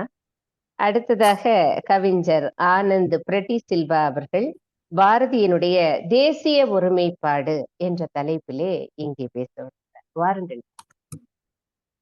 அனைவருக்கும் வணக்கம். அவனின்றி அமையாது உலகு என்று சொன்னது போல ஐயா நீலகண்ட தமிழர் இன்றி இந்த உரையரங்கு அமையாது. அவருக்கு என்னுடைய முதல் வணக்கம். பணி இல்லாத மார்கழி அது மார்கழி இல்லை, படை இல்லாத மன்னன் அவன் மன்னன் இல்லை, இனிப்பில்லாத முக்கணி அது முக்கணி இல்லை, இசை இல்லாத முத்தமிழ் அது முத்தமிழ் இல்லை. அதுபோல் எங்கள் ஈரோடு ராஜாமணி அம்மா அவர்கள் இல்லாத உரையரங்கு அது உரையரங்கு இல்லை. மிக அழகாக இந்த உரையரங்கை தொடர்ந்து தொகுத்து வழங்குகிற அம்மாவுக்கும் என்னுடைய நன்றிகளை தெரிவித்து, தொடர்ந்து எனக்கு வழங்கப்பட்டிருக்கிற தலைப்பு பாரதியின் தேசிய ஒருமைப்பாடு. முதல்ல நான் எவ்வளவு நேரம் பேசணும் அப்படிங்கிறத தெளிவுபடுத்திக்கிட்டேன். அழகா அம்மா 5 to 7 நிமிடங்கள் வரை பேச வேண்டும் என்று என்னுடைய கட்சவி அஞ்சலுக்கே வந்து பதிவிட்டிருந்தார். அவருக்கு நினைவூட்டலுக்கு என்னுடைய நன்றியை தெரிவித்துக் கொள்கிறேன். ஏன்னா எங்க வகுப்புல பசங்க கிட்ட நான் கேட்பேன், நான் எவ்வளவு நேரம் பாடம் எடுக்கணும் அப்படின்னு கேட்பேன். எங்க பசங்க சொல்லுவாங்க, உங்க வாயு உங்க வகுப்பு, நீங்க எவ்வளவு நேரம்னாலும் பாடம் எடுங்க, ஆனா பெல் அடிச்சா நாங்க வீட்டுக்கு போயிடுவோம் அப்படிம்பாங்க. அது மாதிரி இல்லாமல் ஒரு பேச்சாளனுடைய பேச்சு என்பது பேசிக் கொண்டிருக்கிற போதே இன்னும் கொஞ்ச நேரம் பேசினால் இவர் பேச்சு சிறப்பாக இருக்கும் என்று எண்ணுகிற போதே பேச்சை முடித்து விட வேண்டும் என்பார்கள். அப்படிப்பட்ட சொழல்வள்ளன் சோபிலன் அஞ்சான் அவனை இகழ்வள்ளல் யாருக்கும் அரிது என்கிற எங்கள் வான்புகள் வள்ளுவனை தலைமையாக கொண்டிருக்கிற இந்த சங்கத்தமிழ் இலக்கிய பூங்காவின் உரையரங்கில் நுழைவதில் உங்களோடு என் வார்த்தைகளை பகிர்ந்து கொள்வதில் மீண்டும் ஒரு முறை மகிழ்ச்சி. முதல்ல எனக்கு நான் தெரிவு செய்திருந்த தலைப்பு பாரதியும் தமிழ் பற்றும் என்பதுதான் என்னுடைய தலைப்பு. ஆனால் அந்த தலைப்பு எனக்கு முன்னால் பேசிய திருமதி கலைச்செல்வி அவர்கள் அந்த தலைப்பை தெரிவு செய்திருந்தார். அவருக்கும் என்னுடைய நன்றிகள். ஏனென்றால் ஒருவேளை அந்த தலைப்பு எனக்கு கிடைத்திருந்தால் நான் எப்பொழுதும் உரையரங்குகளை பேசுகிற பாரதியும் தமிழும் என்கிற தலைப்பு அத்தோடு என்னுடைய உரை முடிந்திருக்கும். ஆனால் அதனை தாண்டி பாரதியின் தேசிய ஒருமைப்பாடு என்கிற தலைப்பு எனக்கு கிடைத்த காரணத்தால் என் அறிவை சற்று விரிவு செய்வதற்கு வாய்ப்பாக அமைந்தது. அதற்கு மீண்டும் ஒரு முறை இந்த அரங்கில் இருக்கிற அனைவருக்கும் நன்றிகளை தெரிவித்துக் கொள்கிறேன். முதல்ல தேசிய ஒருமைப்பாடுனா என்ன, அதை பாரதியினுடைய வரிகளிலேயே சொல்லுகிறேன். பாரதி இந்திய தேசிய காங்கிரஸ் பேரியக்கத்தினுடைய வட்டமேசை மாநாட்டிலே கலந்து கொள்கிறார். அவர் அங்கே தேசிய ஒருமைப்பாடுனா என்னன்னு அவர் பேசுகிறார். அவர் குறிப்பிடுகிற தேசிய ஒருமைப்பாடு அவர் தன்னுடைய சுதேசமுத்திரன் இதழிலும் கூட அதை பதிவு செய்திருக்கிறார். முதலில் தேசிய ஒருமைப்பாடு என்பது ஆண் பெண் சமத்துவ ஒருமைப்பாடு தான் முதல் தேசிய ஒருமைப்பாடு.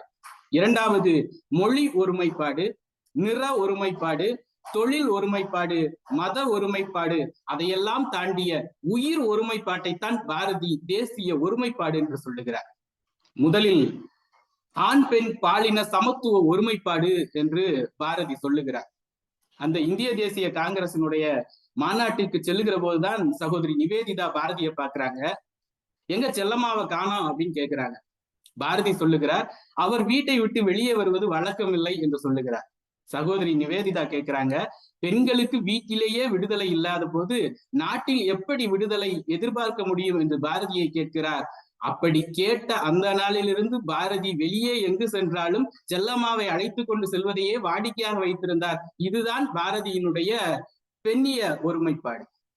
இன்னும் கொஞ்சம் மேலாக சொல்ல வேண்டும் என்றால், இந்த அரங்கிலே கூட அதிகமாக சகோதரிகள் தான் கலந்து கொண்டிருக்கிறார்கள். ஐயா நீலகண்ட தமிழன் எங்களுக்கு ஆறுதலாக தலைமை பொறுப்பில் இருக்கிறார், கொஞ்சம் மகிழ்ச்சி.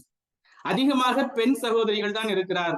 எனவே பாரதி அங்கே சொல்லுகிறார், எல்லோரும் தாய் மொழி தாய் நாடு என்று சொல்லுகிற இடத்திலே எங்கள் பாரதி மட்டும்தான் சொல்லுகிறார், செந்தமிழ் நாடு என்னும் போதினிலே ஒரு சக்தி பிறக்குது மூச்சினிலே, எங்கள் தந்தையர் நாடு என்ற பேச்சினிலே ஒரு சக்தி பிறக்குது மூச்சினிலே என்று குறிப்பிடுகிறார். தாய்நாடு என்று சொல்லுகிற இடத்திலே தந்தையர் நாடு என்று ஆண்களுக்காகவும் கொஞ்சம் சமத்துவம் பேசுகிற பேரறிஞன் எங்கள் பாரதி என்பதை இங்கே நான் பதிவு செய்ய விரும்புகிறேன். இரண்டாவது அவருடைய நிற ஒருமைப்பாடு. கவிஞர் கண்ணதாசன் சொல்லுவார், வெள்ளை மனிதன் வேர்வையும் கருப்பு மனிதன் கண்ணீரும் ஒன்று சேரும் கடலிலே உப்பு நீரின் வடிவிலே என்று கண்ணதாசன் சொல்லுவார். அவர் அப்படி சொல்வதற்கு காரணம் நான் பாரதியை படித்த காரணம்தான் என்று குறிப்பிடுகிறார். பாரதி சொல்லுகிறார், வெள்ளை நிறத்தொரு பூனை எங்கள் வீட்டில் வளருது கண்டீர், பிள்ளைகள் பெற்றத பூனை அவை பேருக்கு ஒரு நிறமாகும். சாம்பல் நிறம் ஒரு குட்டி, கருஞ்சாந்து நிறம் ஒரு குட்டி, பாலி நிறம் ஒரு குட்டி, பாம்பி நிறம் ஒரு குட்டி, எந்த நிறம் இருந்தாலும் அவை யாவும் ஒரு தரம் அன்றோ என்று சொல்லுகிற பாரதி நிற ஒருமைப்பாட்டை இங்கே வலியுறுத்துகிறார். அதை தேசியத்தினுடைய ஒருமைப்பாடாக அவர் விளக்குகிறார். பாரதி மூன்றாவதாக சொன்னது மொழி ஒருமைப்பாடு. பாரதிக்கு 11 மொழிகள் தெரியுங்க.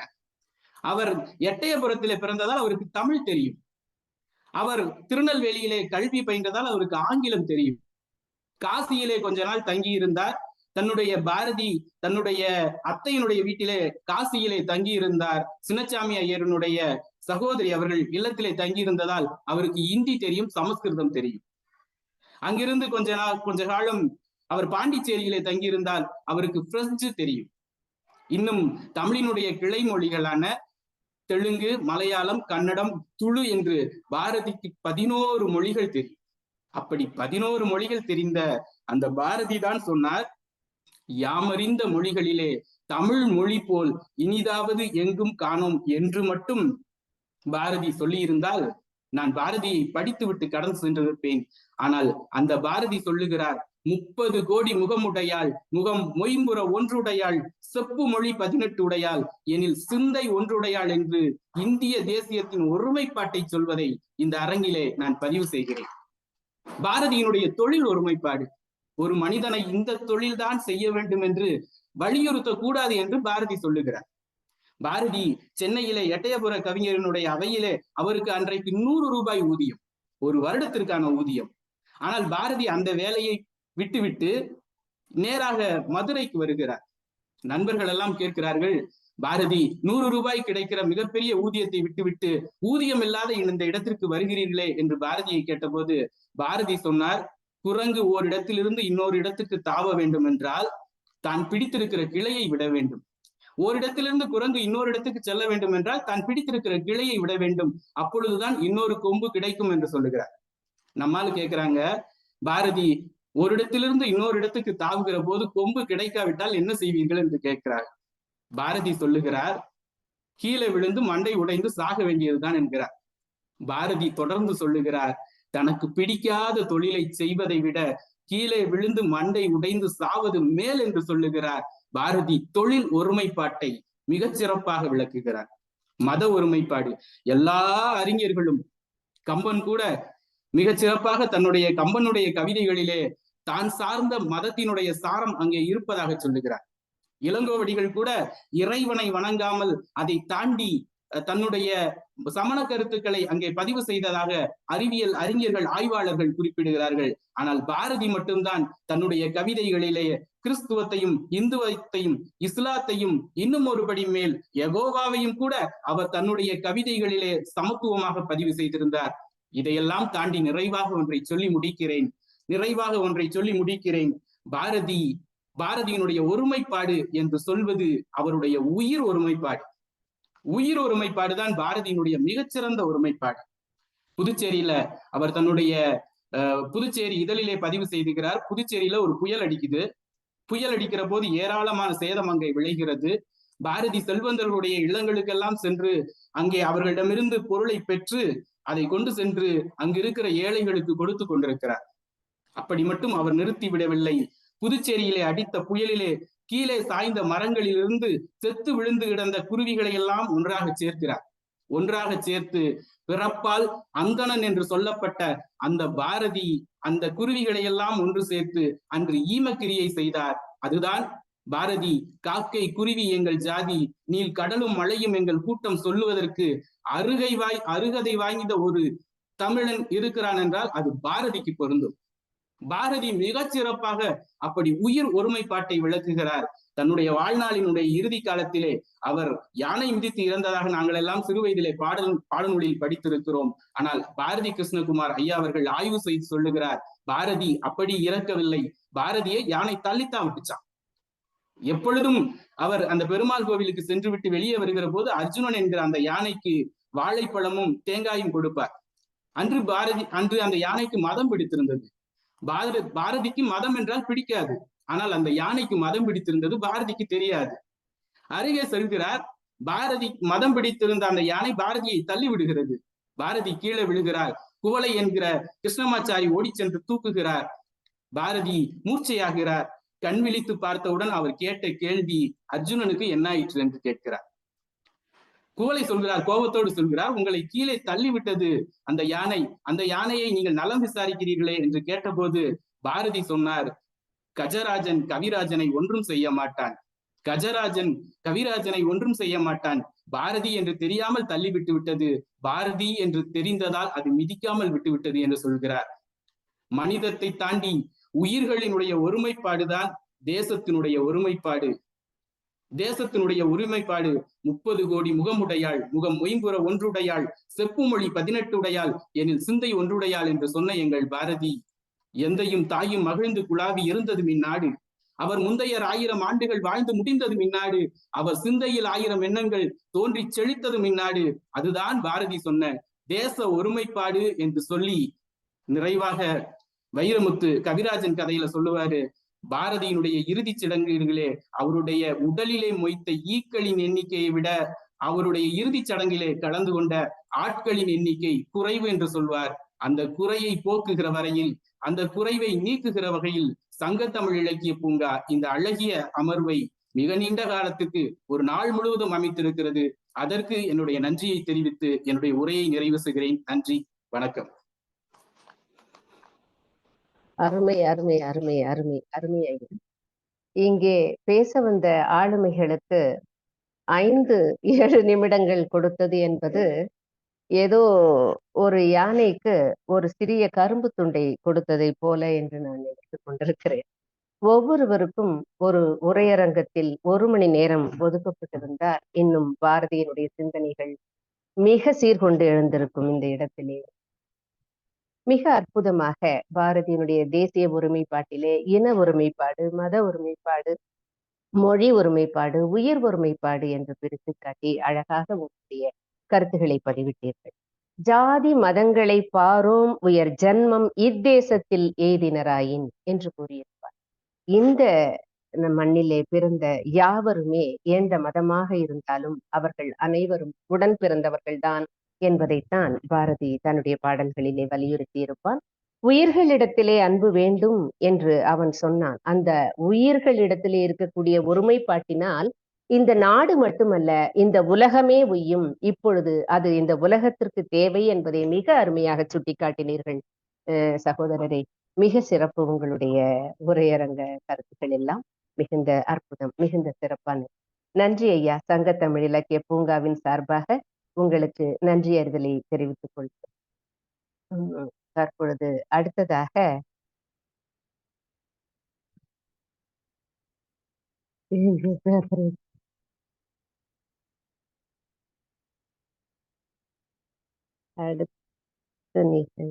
பேச வருபவர் கவிஞர் அருணா திருப்பனந்தாள் அவர்கள். கவிஞர் அருணா திருப்பனந்தாள் அவர்கள் இப்பொழுது விடுதலை உணர்வு என்ற தலைப்பிலே பேச வருகிறார். வாருங்கள் ஐயா. அனைவருக்கும் வணக்கம். சங்கத்தமிழ் இலக்கிய பூங்கா ஏற்பாடு செய்து மிக அருமையாக சென்று கொண்டிருக்கின்ற இந்த உரையரங்கிலே சங்கத்தமிழ் இலக்கிய பூங்காவின் ஒருங்கிணைப்பாளர் ஐயா நீலகண்ட தமிழன் அவர்களையும், தலைமை பொறுப்பேற்று நடத்தி கொண்டிருக்கின்ற திருமதி ராஜாமணி அம்மையார் அவர்களையும், ஏனைய தமிழ் உறவுகளையும் வணங்கி என்னுடைய உரையை துவங்குகிறேன். பாரதியின் அக்னி குஞ்சுகள். எட்டயபுரம் தந்த எல்லவன், பாரதி என்னும் பட்டயம் வாங்கிய பார்ப்புகள் பாவலன். பாரதியினுடைய பிறந்த நாளை கொண்டாடும் விதமாக நாள் முழுவதும் ஒரு பெரிய கொண்டாட்டத்திலே ஏற்பாடு செய்திருக்கின்ற சங்கத்தமிழ் இலக்கிய பூங்காவிற்கு என்னுடைய வணக்கத்தையும் வாழ்த்தினையும் தெரிவித்துக் கொள்கிறேன். தாழ்வுற்று வறுமை மிஞ்சி பாழ்பட்டு நின்றதாமோர் பாரத தேசம் தன்னை வாழ்விக்க வந்த காந்தி மகாத்மா என்று குறிப்பிடும் பொழுதே பாரதி இந்த நாடு எவ்வளவு அதல பாதாளத்திலே வீழ்ந்திருக்கிறது என்பதை சுட்டிக்காட்டிவிட்டார். அப்படி இருக்கின்ற நாட்டை எழுப்ப வேண்டும் என்று சொன்னால் நாம் என்ன செய்ய வேண்டும்? மாற்றம் நம்மிடம் இருந்துதான் தொடங்க வேண்டும். மாற்றம் நம்மிடம் இருந்துதான் தொடங்க வேண்டும். வள்ளுவர் சொல்வதை போல, நோய் நாடி நோய் முதல் நாடி அது தணிக்கும் வாய் நாடி வாய்ப்பச் செயல். எங்கே பிரச்சனை இருக்கிறது என்பதை நாம் முதலில் புரிந்து கொள்ள வேண்டும் என்பது பாரதியினுடைய தீர்க்கமான எண்ணம். அதனால்தான் நம்மையே, மக்களையே அவர் இந்த விஷயத்திலே சாடுகிறார். நெஞ்சு பொறுக்குதிலேயே இந்த நிலைகெட்ட மனிதரை நினைந்து விட்டால் அஞ்சி அஞ்சி சாவார், இவர் அஞ்சாத பொருள் இல்லை அவனியிலே என்று குறிப்பிடுகிறார். இது எதற்காக இவ்வளவு கோபமாக வேகமாக அவர் சொல்கிறார் என்று சொன்னால், எப்பொழுதும் வந்து ஒரு விஷயத்தை வந்து ஒரு போராட்டத்தை வந்து வெப்பத்திலேயே வச்சிருக்கணும். அது வெப்பத்திலேயே வைத்திருப்பது என்று சொன்னால் அந்த கொல்லிக்கட்டையை நம்ம வெளியில இழுத்துட்டோம்னாக்கா அது உலை அடங்கி விடும். அதனால பாரதி எப்பொழுதுமே அந்த கொல்லிக்கட்டையை உள்ள வச்சுக்கிட்டே சொருகிக்கிட்டே இருப்பார். அப்படி கோப அக்னி கொழுந்து விட ஆரம்பிக்கிறவர் என்ன சொல்கிறாரு, நெஞ்சு பொறுக்குதிலையே இதை நினைந்திடும் வெறுக்குதிலையே. ஆனா ஒண்ணு அவங்க மேல வெறுப்பு இல்லை. கஞ்சி குடிப்பதற்கிலார் அதன் காரணங்கள் இவை என்னும் அறிவும் இல்லார். நமக்கு கஞ்சி குடிக்கிறதுக்கு இல்லை, ஏழ்மையில் இருக்கிறோம். ஆனா அந்த ஏழ்மைக்கான காரணம் என்ன? தாம் வஞ்சிக்கப்படுகிறோம் என்பதை தெரியாமலேயே அஞ்சி சாகாதீர்கள் என்று அவர் குறிப்பிடுகிறார். இது எதனால ஒரு காரணத்தை கண்டுபிடிக்கிறாரு. காரணங்கள் இவை என்னும் அறிவுமிலார் பஞ்சமோ பஞ்சம் என்றேன் இதம் பரிதவித்தே உயர் துடிதுடித்தே துஞ்சி மடிகின்றாரே. அவருக்கு அந்த அளவுக்கு வெறுப்பு வருது. இன்னும் இப்படி சாகுறாங்களே, என்ன காரணம்னே தெரியாம சாகுறாங்களே அப்படின்னு. காரணத்தை அவரே சொல்றாரு. பொழுதெல்லாம் எங்கள் செல்வம் கொள்ளை கொண்டு போகவோ நாங்கள் சாகவோ, பொழுதெல்லாம் எங்கள் செல்வம் கொள்ளை கொண்டு போகவோ நாங்கள் சாகவோ, அழுது கொண்டிருப்போமோ ஆண் பிள்ளைகள் அல்லமோ உயிர் வெல்லமோ. நமக்கு என்ன உயிர் வெல்லமா? எழுந்து போராடு, எழு மனிதா, நீ எழு. நீ அடிமை தலையிலிருந்து விடுதலை பெற வேண்டும் என்றால் எழுந்தாக வேண்டும் என்று குறிப்பிடுகிறார். அப்பொழுதுதான் சொல்கிறார், அச்சமும் பேடிமையும் அடிமை சிறுமதியும் உச்சத்தில் கொண்டாரடி கிளியே ஊமை சனங்களடி. இந்த ஜனங்கள் ஊமையாக இருக்கிற வரையில் இவர்கள் இந்த அச்சத்திலே செத்து கொண்டுதான் இருக்க வேண்டும். இன்னைக்கு நம்ம நிலைமை அப்படிதான் இருக்கு. ஏதாவது ஒரு பிரச்சனை ஏற்படுகிறது என்று சொன்னால் யாரும் அதை தட்டி கேட்பதற்கு நாம் முனைவதில்லை. காரணம், நம்மை பீடித்திருக்கின்ற அச்சம். இந்த அச்சம் வந்து அந்த காலத்திலிருந்தே நமக்கு தொடர்ந்து இன்னும் வந்து கொண்டே இருக்கிறது. அடுத்தது அப்படியே ரஷ்யா பக்கம் போறார். ரஷ்யால ஜார் அரசனுடைய ஆட்சி, அந்த ஆட்சி ரொம்ப கொடுங்கோன்மையாக இருக்கிறது. அங்க இருக்கிற மக்கள் எல்லாம் அவ்வளவு அவஸ்தைப்படுகிறார்கள். ஆனால் அவர்களுக்குள்ளே ஒரு போராட்டம் பொங்கி எழுகிறது. அவர்களுக்குள்ளே கோபம் கொப்பளிக்கிறது. உடனே அவர்கள் எழுந்து வீதியிலே போராடுகிறார்கள். அப்படி போராடும் பொழுது இமயமலை வீழ்ந்தது போல் வீழ்ந்து விட்டான் ஜார் அரசன். இவனை சூழ்ந்து சமயமுளபடிக்கெல்லாம் பொய் கூறி அறங்கள் கொன்று சதிகள் செய்த சுமடர் சடவென சரிந்திட்டார். புயற்காற்று சூறைதன்கள் திமு திமுவென மரம் விழுந்து காடெல்லாம் விறகான செய்தி போல. எப்படி விடுறாங்களா? இந்த காட்டுல இருக்கிற மரம் எல்லாம் புயல்ல சாய்ச்சி விழுந்துருது. ஆனா சாதாரணமா சாய்ந்து விழுந்ததாக சொல்லவில்லை. அந்த மரங்கள் எல்லாம் விறகுகளாகவே விழுந்து விட்டன. பாருங்க எப்படி நம்ம ஆளு எழுதுவான் தெரியுங்களா? இப்ப மாட்டக்காரன் தான் மசாலா பால்னு எழுதுவான் நம்ம. அந்த மாதிரி காட்டுல இருக்கிற மரங்கள் புயல்ல சாயும் பொழுது மரமாக விழவில்லை, அவையெல்லாம் விறகுகளாக விழுந்தன. விறகுகள் எதற்கு பயன்படும்? எரிப்பதற்கு பயன்படும். எதற்காக? இந்த ஜார் அரசனுடைய கொடுங்கோன்மையை எரிப்பதற்காக இந்த காடு மரங்கள் எல்லாம் விறகுகளாக வீழ்ந்து விட்டன என்று சொல்கின்றான் பாருங்க. அந்த அளவுக்கு கொதிச்சு போயிருக்கிறான். அதை ஏன் அவன் வந்து நமக்கு சொல்லணும்? நாம் அடிமை தலையிலே இருக்கிறோம், அடிமைகளாக இருக்கிறோம். அவர்கள் இப்பொழுது அங்கே செய்திருக்கிறார்கள். அந்த செய்தியை நாம் மனம் கொள்ள வேண்டும். நம்மாலும் முடியும் என்று காட்டுவதற்காக இந்த அக்னி குஞ்சை கொண்டு வந்து நம்மகிட்ட வச்சான். மேன்மையுற குடிமை நீதி கடியொன்று எழுந்ததுவா, குடியரசு என்று உலகறிய கூறிவிட்டார். அடிமைக்கு தலையில்லை, யாரும் இப்போது அடிமை இல்லை அறிக என்றார். இடிபட்ட சுவர் போல களி விழுந்தான், கிருதயுகம் எழுகமாது. நம்ம என்ன சொல்லிடுவோம் எல்லாத்துக்கும்? கலிகாலம்பா, அப்படிதான்ப்பா இருக்கும். கலிகாலத்துல இப்படிதான் இருக்கும். அதாவது கொடுங்கோன்மை வந்து ஆட்சி செய்யும். அதனால கலிகாலம் போச்சுன்னா தான் நமக்கு வந்து நல்லது பிறக்கும் அப்படிம்போம். அந்த ஜார் அரசன் வீழ்ந்த உடனே சொல்றான், கலிகாலம் போகணும் சொன்னலடா, கலிகாலம் போயிடுச்சு, இப்ப கிருதயுகம் வருகிறது. அதாவது கலிகாலம் என்பது பக்தியின் அடிப்படையில இருப்பது. பக்தியின் அடிப்படையில இருந்தால் நீ எப்பொழுதும் அவனுக்கு அடிமையாகவே இருப்பாய். ஆனால் இப்பொழுது கிருதயுகம் வந்து விட்டது. கிருதயுகம் என்பது ஞானத்தால் ஆனது. அதனால் உனக்கு ஞானம் ஏற்படும். அந்த ஞானத்தை கொண்டு நீ விடுதலையை செய்ய இங்கே கொண்டு வர வேண்டும் என்று நமக்காக அறிவுறுத்துகிறான் பாரதி. அப்புறம் தன்னுடைய சொந்த வாழ்க்கை வருது. பார்த்தா படைத்தவள் பராசக்திங்கிற நம்பிக்கை பாரதிக்கு ரொம்ப ரொம்ப உண்டு. பராசக்தி அந்த அளவுக்கு கும்பிடுவார். ஆனா அந்த பராசக்தியிட்ட கேட்கிறாரு, நல்லதோர் வீணை செய்தே அதை நலங்கிட புழுதியில் எரிவதுண்டு, சொல்லடி சிவசக்தி. யாராவது கடவுள்கிட்ட போய் இந்த மாதிரி ஃபைட் பண்ண முடியுமா சொல்லுங்க? சொல்லடி சிவசக்தி, என்னை சுடர்மிகும் அறிவுடன் படைத்து விட்டாய். எல்லாம் முட்டாளா இருக்கலாம் என்னை சுத்தி, எனக்கு இந்த சுடர்மிகும் அறிவோடு படைத்து விட்டாய், நான் இப்ப என்ன செய்யறது? நீ அதுக்கான ஒரு வழியை காட்டு, அதற்கான வழியை நீ காட்ட மாட்டாயான்னு கேட்கிற. அங்கேயும் ஒரு சூடுதான் வச்சார். அடுத்தது இந்த பெண் விடுதலை இருப்பாருங்க, அது எப்படி வந்தார் அப்படின்னா, நம்ம நண்பர் கூட இப்பொழுது அருமையாக சொன்னார் அந்த விஷயத்தை. விவேகானந்தருடைய சீடரான நிவேதிதா அம்மையாரை சந்திக்கிறார்.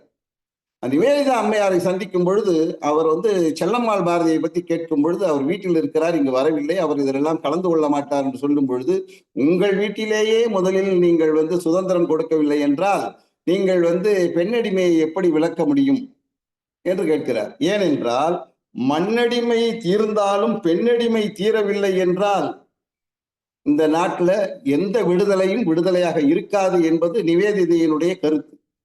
அது அவர்கிட்ட வைக்கிறாரு. அப்பொழுதுதான், அதுவரையில் பாரதி பெண்ணடிமையை பற்றி பெரிதாக அலட்டிக் கொள்ளவில்லை. அப்பொழுதுதான் பாரதிக்கு அது உரைக்கிறது. உடனடியாக அவர் இவர் சொன்னது போல எல்லா இடத்திலும் செல்லம்மாவை சமமாக நடத்தி வருகிறார். அப்படி வரும் பொழுது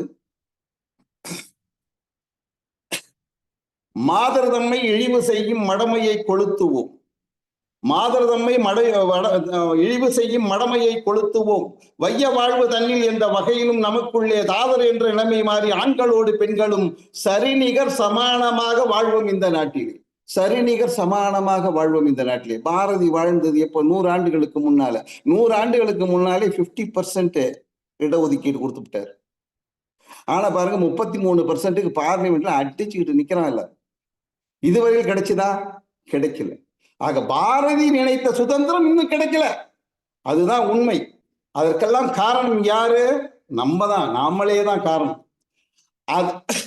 அப்படிப்பட்ட பெண்கள் பட்டங்கள் ஆள்வதும் சட்டங்கள் செய்வதும் பாரினில் பெண்கள் நடத்த வந்தோம், பட்டங்கள் ஆள்வதும் சட்டங்கள் செய்வதும் பாரினில் பெண்கள் நடத்த வந்தோம், எட்டும் அறிவினில் ஆணுக்கு இங்கே பெண் இளைப்பிள்ளை கான் என்று கும்பியடி. இப்ப பாருங்க, இங்கேயும் பாருங்க, அந்த 50% கரெக்டா வைக்கிறாரு பாருங்க. ஆணுக்கு இங்கே பெண் இளைப்பிள்ளை காணடி. அதாவது ஆண் இருக்காரு, அவருக்கு இளைப்பிள்ளை என்றாக்கா அவருக்கு சமம். அந்த மாதிரி சமமாக இருக்கிறோம் அப்படின்னு தான் சொல்றாரு. ஆனாலும் பட்டங்கள் ஆள்வதும் சட்டங்கள் செய்வதும் பாரினில் பெண்கள் நடத்த வந்தோம் என்று சொல்லும் பொழுது அவர் என்ன சொல்றாரு? நீ எனக்கு உரிமையை கொடுன்னுலாம் கேட்கல, உரிமையை கொடுன்னு கேட்கல, எடுத்துக்கிட்டோம், நாங்க நடத்த வந்தோம், நாங்கள் எங்களுடைய உரிமையை நாங்கள் எடுத்துக்கொண்டோம், எங்களுக்கு அந்த உரிமை ஏற்கனவே இருக்கிறது, அதை யாரும் நீங்க கொடுக்க வேண்டாம், நாங்களே எடுத்துக்கிட்டோம்னு சொன்னதுதான் அவருடைய செய்தி. அடுத்தது இந்த அச்சம், நாணம், மடம், பயிர்ப்பு, இந்த 4 வகை குணங்கள், இது பெண்களுக்கான குணங்கள். அதனால இந்த அச்சத்தோட இருக்கணும், நாணத்தோட இருக்கணும், எல்லாம் ரைட்டு தான். எந்த லெவலுக்கு அது இருக்கணுமோ அந்த லெவலுக்கு தான் இருக்க முடியும். அதனாலதான் சொல்றாரு, அச்சமும் நாணமும் அச்சமும் நாய்களுக்கு வேண்டுமாம், ஞானம் நல்லறம் வீர சுதந்திரம் பேணும் நற்குடி பெண்களின் குணங்களாம். நற்குடி பெண்களுடைய குணம் என்னவா இருக்கும்னா, ஞானம், நல்லறம், வீர சுதந்திரம். இதுதான். நீங்க அந்த அச்சம், நாணம், மடம், பயிர்ப்பு எல்லாத்தையும் அந்த ஓரமா கட்டி விட்டுருங்க அப்படின்னு சொல்லிட்டு 20ஆம் நூற்றாண்டு 21ஆம் நூற்றாண்டுக்கு வாங்கன்னு கூப்பிடுறாரு நம்மள. நாம அந்த மாற்றத்தை ஏற்றுக்கொள்ள வேண்டும், ஏற்று செய்ய வேண்டும். அதற்கு பெண்கள் எப்படி இருப்பாங்கன்னாக்க, நிமிர்ந்த நன்னடை, நேர்கொண்ட பார்வையும், நிலத்தில் யாருக்கும் அஞ்சாத நெறிகளும், திமிர்ந்த ஞானச் செருக்கும் இருப்பதால் செம்மை மாதர் திரும்புவதில்லையாம் என்று பெண்கள் பிறழ்வதில்லை என்பதை அருமையாக எடுத்து சொன்னார்.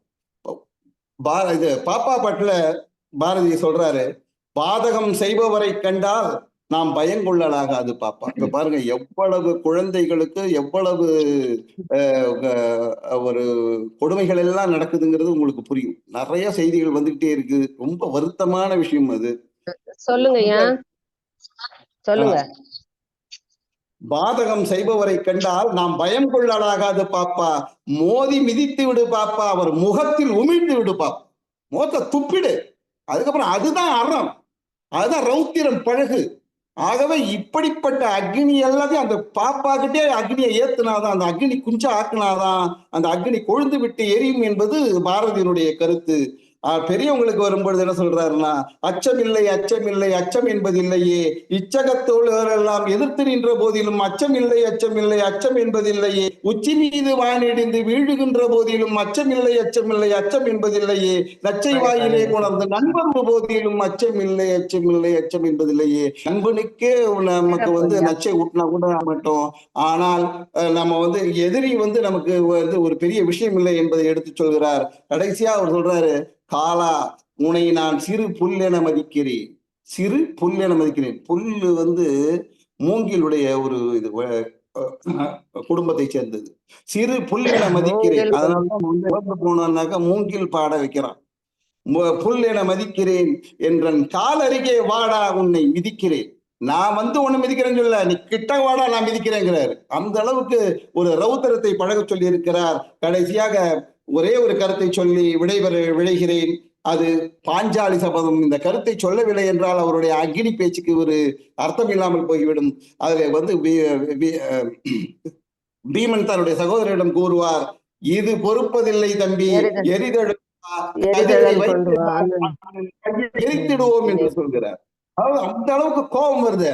அதாவது தன்னுடைய சகோதரனாக இருந்தாலும், அவர் தர்மனாக இருந்தாலும், அவர் செய்தது தவறுதான், அவருடைய கையை எரித்திடுவோம் என்று கூறுகிறார். இது எப்படி இருக்குனாக்க, தனி ஒருவனுக்கு உணவில்லை எனில் ஜெகத்தை எரித்திடுவோம்னு ஒரு இடத்துல சொல்றாரு.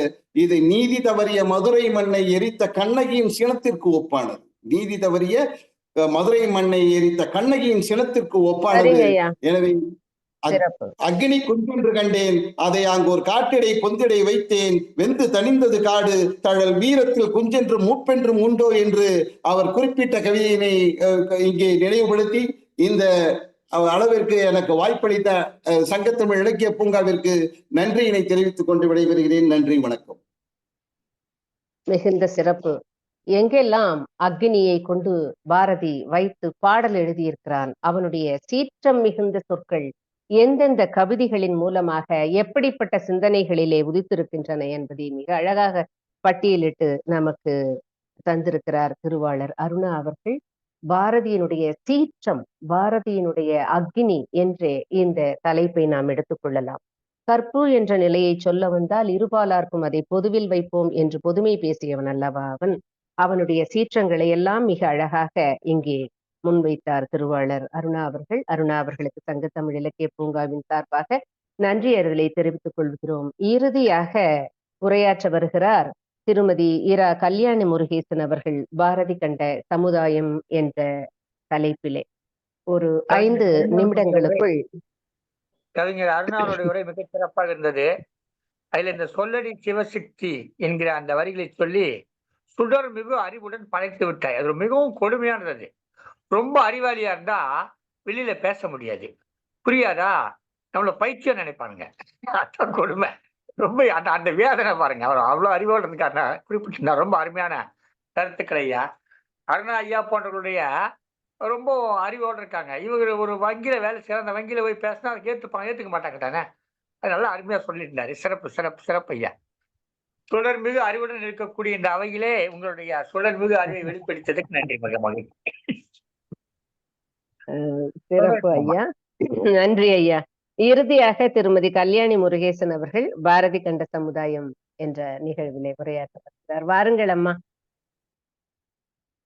சங்கத்தமிழ் இலக்கிய பூங்காவின் தலைவராம் ஐயன் வள்ளுவரை செயலாளர் பாரதிதாசனாரை வணங்குகின்றேன். மற்றும் சங்கத்தமிழ் இலக்கிய பூங்காவின் ஒருங்கிணைப்பாளர் பாரதி சுடர் நீலகண்ட தமிழன் அவர்களுக்கான வணக்கத்தை தாக்கிக் கொள்கிறேன். அழகானதொரு உரையரங்கு நிகழ்வில் தலைமை ஏற்று சிறப்பாக நடத்தி கொண்டிருக்கும் தலைமை பொறுப்பில் இருக்கக்கூடிய திருக்குறள் செல்வி ராஜாமணி அம்மையாருக்கு எனது அன்பான வணக்கத்தை உரித்தாக்கிக் கொண்டு அன்னை தமிழை வணங்கி எனது உரையரங்கை தொடங்குகின்றேன். கல்யாணி முருகேசன், பழனி, திண்டுக்கல் மாவட்டம்.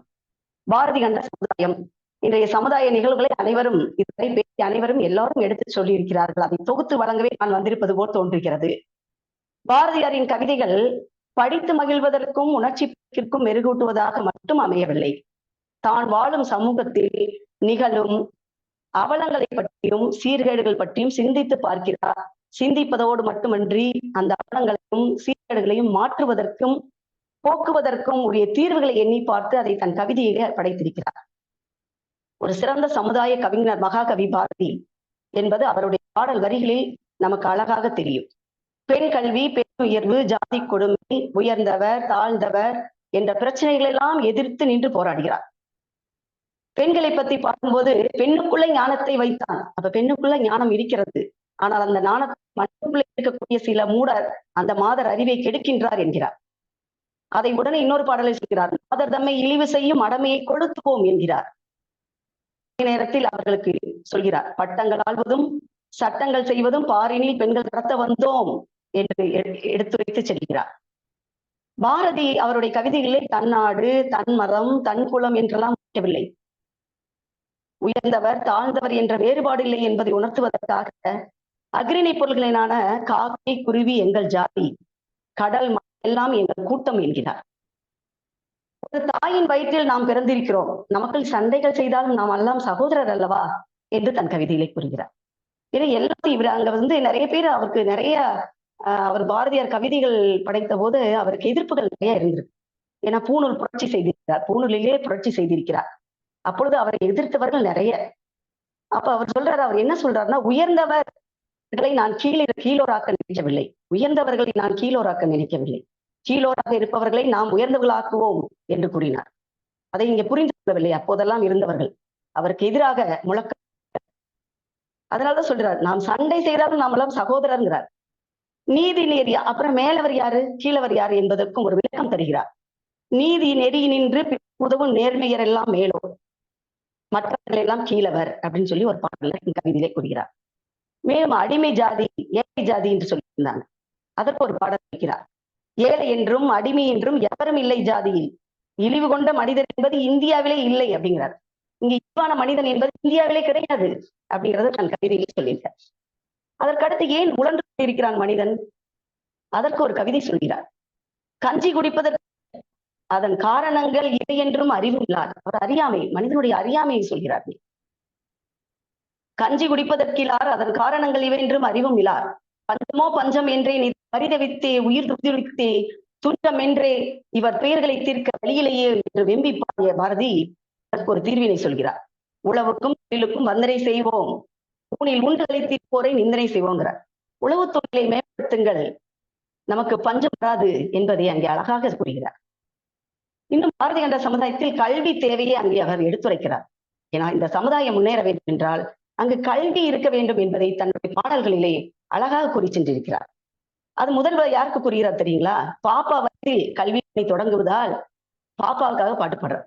ஓடி விளையாடு பாப்பா என்று கூறியவர் காலை எழுந்தவுடன் படித்து பின்பு கனி கொடுக்கும் நல்ல பாட்டு, மாலை முழுவதும் விளையாட்டு என்று வழக்கப்படுத்திக் கொள்ளு பாப்பா என்று ஒரு குழந்தைக்கு என்ன செய்ய வேண்டும், எவற்றை செய்யக்கூடாது என்பதை பட்டியலிட்டு கூறினார்.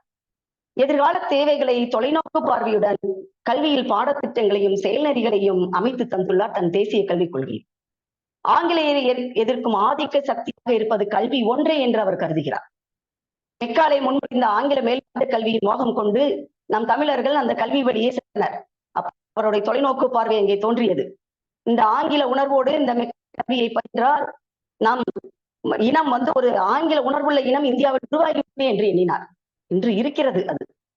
அந்த இனம் உருவாகிவிடும் என்ற தொலைநோக்கு பார்வை அன்றே அவருக்கு தோன்றி இருக்கிற சிந்தனையால் தான் அவர் தேசிய கொள்கையை முன்வைக்கிறார். அறிவை வளர்த்திட வேண்டும் அத்தனை பேருக்கும் ஒன்றாய் அப்படின்னார். அவர் என்ற எவ்வளவு தொலைநோக்கு பார்ப்பார். இன்று நாம் வளர்க்க வேண்டும், தமிழை வளர்க்க வேண்டும் என்று பேசிக் கொண்டிருக்கிற நிலை வந்திருக்காது.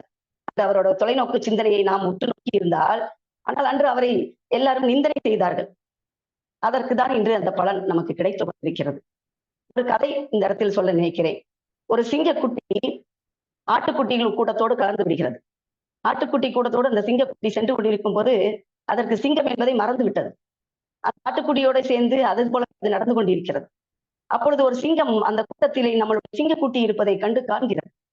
இதனடா சிங்கக்குட்டி ஆட்டுக்குட்டிகளோடு சுற்றி கொண்டிருக்கிறதே என்று எண்ணி அந்த சிங்கக்குட்டியை அருகில் சென்றால் அந்த சிங்கக்குட்டி பயந்து நடுங்குகிறது. உடனே நீ சிங்கம் என்றாலும் அதற்கு புரியவில்லை. அந்த சிங்கக்குட்டியை இழுத்து வந்து ஒரு நீரோடையில் அதன் முகத்தை காட்டுகிறது. அப்பொழுதுதான் தெரிகிறது நான் சிங்கம் என்பது. பாரதியார் தான் இதை கண்டார். அம்மா நீங்களா சிங்கக்குட்டிகள், இந்த ஆட்டு மந்தைகளோடு கொண்டு கொண்டிருக்கிறீர்களே என்று அன்று எண்ணி வேதனை அடைந்திருக்கிறார். அதை பார்த்து ஒரு பாட்டு பாடுகிறார். நேற்று பொறுக்குதில்லையே இந்த நிலைகட்ட மாந்தரை நினைத்து விட்டால் அஞ்சி அஞ்சி சாவார், இவர் அஞ்சாத பொருள் இல்லை அவனி இல்லை அப்படின்னு சொல்லி பாடுறார். அதனால நம்மளை சிங்கம் என்பதை உணர வைக்கிறதுக்கு அவர் எவ்வளவோ பாடுபட்டு இருக்கிறார், வெம்பி தந்திருக்கிறார். அதற்கடுத்து ஆசிரியர்களுக்கு அறிவுரை சொல்லி சென்றிருக்கிறார். ஆசிரியர்களே, சரித்திர பாடங்களை நடத்துங்கள், அதை பக்தியோடு நடத்துங்கள் என்று கூறுகிறார். பக்தி என்ற இறை பக்தி அல்ல, அங்க தேசபக்தியுடன் சரித்திர பாடங்களை சொல்லித்தாருங்கள் என்று அறிவுறுத்தி சென்றிருக்கிறார். இதோடு மட்டுமில்லை, இப்பொழுது மொழி பற்றி பத்து அழகாக கலைச்செல்வி அம்மா எடுத்துரைத்து சென்றார். மொழி பற்று நம்மிடம் வளர்த்திருக்கிறார். ஒரு மனிதனின் உயிர் மொழி, உயிரில்லாத உடல் பயனற்றது. தாய்மொழி வழி சிந்தனையே ஒரு மனிதனை உயர்த்தும், மனித சமுதாயத்தையும் மேம்படுத்தும், வழிவகுக்கும். அதனால்தான் அவர் பாடி சென்றார், யாமறிந்த மொழிகளிலே தமிழ் மொழி போல் இனிதாவது எங்கும் பணம் என்று உரைக்கிறார். மேலும் தேமதுர தமிழோசை தெருவங்கு முழங்க வேண்டும் என்று கூறுகிறார். தேமதுர தமிழோசை சொல்லி தாய்மொழியை வலியுறுத்துகிறார். சொல்லில் உயிர் தமிழ் சொல்லி அதை தொழுப்படுத்தினடை பாப்பா அப்படின்னு குழந்தைகளுக்கும் கூறுகிறார். தமிழ் சொல்லை படிங்க, தமிழ் வழியில் படிங்கள், அப்பொழுதுதான் உங்கள் பாடங்கள் புரியும். மொழிகளில் நாம் கற்பதனால் நமது பாடங்கள், நம் சரித்திரம் என்னவென்று கூட தெரியாமல் இருக்கிறார்கள் இன்றைய மாணவர்கள் நிலை. காலச்சூழலுக்கேற்ப அதையும் மாற்றியும் சொல்கிறார். பிற நாட்டு நல்லறிஞர் சாஸ்திரங்கள் தமிழ் மொழியில் மொழிபெயர்க்கப்பட வேண்டும் என்கிறார். எனவே அவர் சிந்தனை இருக்கிறது அவரிடம். எல்லா சாஸ்திரங்களையும் நாம் தமிழ் மொழியில் மொழிபெயர்த்து படியுங்கள் என்கிறார். அதை தமிழ் மொழியில் படியுங்கள் என்கிறார். அது இது மட்டுமன்றி தொழில்துறை சிந்தனைகளை முன்வைக்கிறார். பாரதி காலத்தில் எழுதிய கடுமையான பஞ்சம், வரிவிதிப்பு, பொருளாதாரம் ஏற்றத்தாழ்வுகள் இவற்றுக்கெல்லாம் மாற்று வழியாக அவர் தொழில்துறை ஒன்றையே கருதுகிறார். கைத்தொழில் ஒன்றை கற்றுக்கொள்ளணுங்கிறது சொல்றதை அன்றைக்கு அவர் சொல்லியிருக்கிறாரு தன்னுடைய கவிதையிலே. கைத்தொழில் போற்று, கைத்தொழில் வளர்ச்சிக்காக உழைப்போரும் உண்மையான தேசபக்தர் என்று கூறுகிறார். கூடி தொழில் என்று புதிய ஆத்திச்சூடியில் சுரைத்திருக்கிறார். எனவே திறமை தொழில் புரிந்து யாவரும் தேர்ந்த இந்த நாட்டிலே என்கிறார்.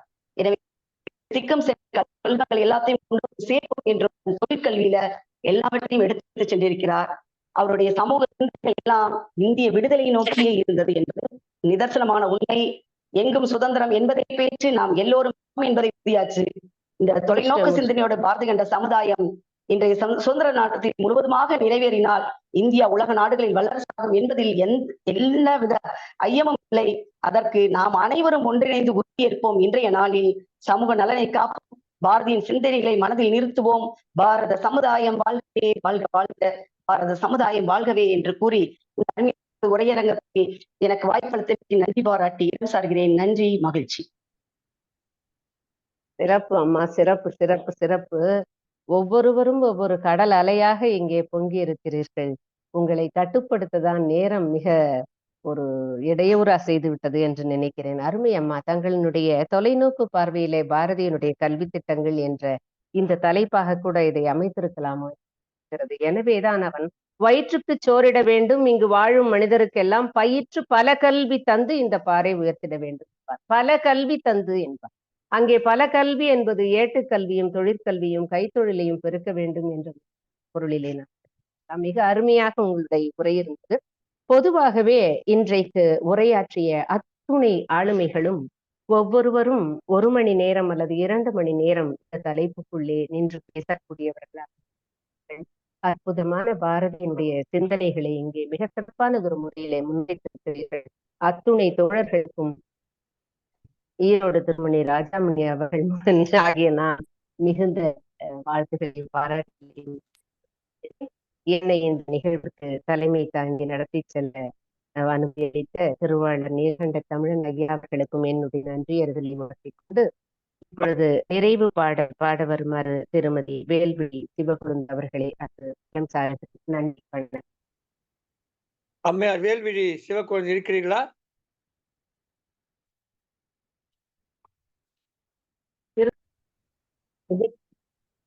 மிகச் சிறப்பானதொரு உரையரங்கம் நிகழ்வு நடைபெற்றது. சிறப்பு, அருமையான உரையரங்கம். ஏராளமான கருத்துக்களை அள்ளி தெளித்தார்கள். இந்த நிகழ்ச்சியை தலைமை பொறுப்பேற்று நடத்திய திருமதி ஈரோடு ராஜாமணி அம்மையார் அவர்கள் பொருத்தமானவராக இதற்கு சிறப்பித்தார்கள். அவர்களுக்கு நன்றி தெரிவித்துக் கொள்கிறோம். அடுத்த அமர்வில் நாம் மீண்டும் சந்திக்கிறோம். நன்றி, வணக்கம்.